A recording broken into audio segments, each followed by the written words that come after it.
कुंद कुंद भगवान से प्रश्न किया कि हे भगवान, ये तीर्थंकर जो हैं पूर्व भाव में ऐसा क्या पुरुषार्थ करते हैं कि इस समय वर्तमान में वो कभी मंदिर नहीं जाते, जिन बिंब का दर्शन किन्हीं मुनि महाराज को नमोस्तु नहीं करते।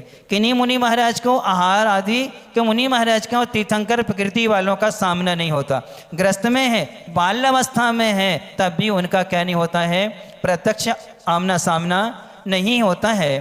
तो इतना सब कुछ होने के बावजूद भी वो क्या करते हैं कि तीन ज्ञान के धारी है। दीक्षा लेती साथ में मनय पर ज्ञान हो जाता है, शुद्ध केवली हो जाते हैं, द्वादशांग के पाठी हो जाते हैं। क्या कारण है?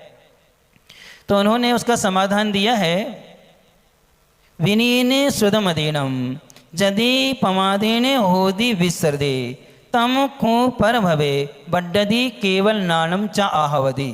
इस गाथा में उन्होंने दिया है विनयने सुदमदीनम, जो व्यक्ति पूर्व में विनय के साथ में श्रुत का अध्ययन करता है। किसके साथ में? विनय से श्रुत का अध्ययन करता है।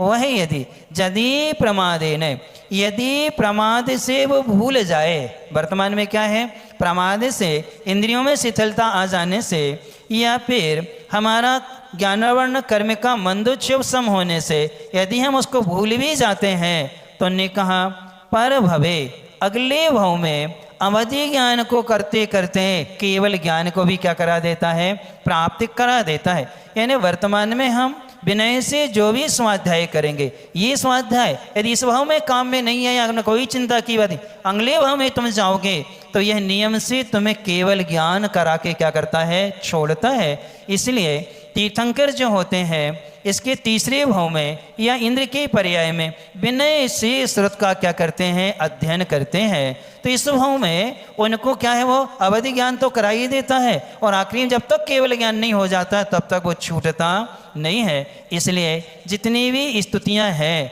हाथ जोड़ करके, सिर नवा करके और अपने मन को उन गुणों में लगा करके क्या है, एकाग्र चित्त हो करके करना चाहिए। जिस समय हम स्तुति करें